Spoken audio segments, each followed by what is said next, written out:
আসসালামু আলাইকুম, সবাই কেমন আছেন? তাহলে আমরা আজকে আপনাদেরকে কুইক পটাশ কিভাবে বানায় সেটা দেখাবো। কুইক পটাশ কিসের জন্য হয় সেটা তো আপনাদেরকে সময় বললাম আমি।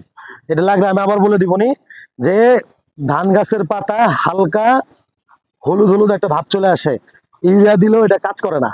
ঠিক আছে, এর জন্য আমরা পাশের জমি থেকে নিজের জমিতে পার্থক্য দেখলে বুঝতে হবে। সেই ক্ষেত্রে আমরা কুইক পটাশটা দিব।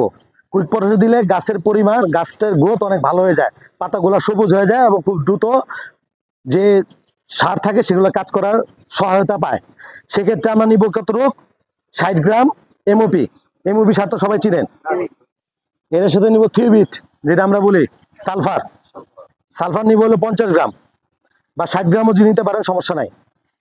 আর এইটা নিব চিলেটেড জিঙ্ক। চিলেটেড জিঙ্ক নিব আমরা 17 গ্রাম। এটা কিন্তু 10 লিটার পানির জন্য বলতেছি। এই টোটাল মিশ্রণটারে আমরা 2 লিটার পানির সাথে মিশাবো। মিশানোর পরে ভালো মতো নাড়বো, কারণ এইটা কিন্তু গলতে একটু সময় নিবে।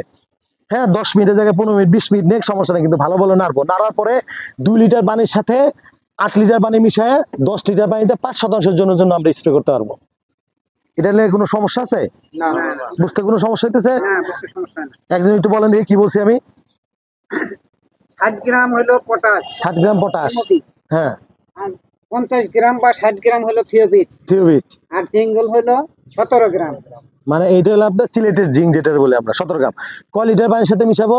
10 লিটার পানির সাথে। হ্যাঁ, যদি আপাতত স্টার্টিং এ কত মগের মতো নিব? স্টার্টিং এ 2 লিটার। 2 লিটার নেই, 1 লিটার নেই, যাই নেই। পানির সাথে মিশানোর পরে 8 লিটার পানির সাথে মিশায় কত শতাংশ জমিতে স্প্রে করতে পারবো? 5 শতাংশ। 5 শতাংশ জমিতে স্প্রে করবো। ঠিক আছে, ধন্যবাদ।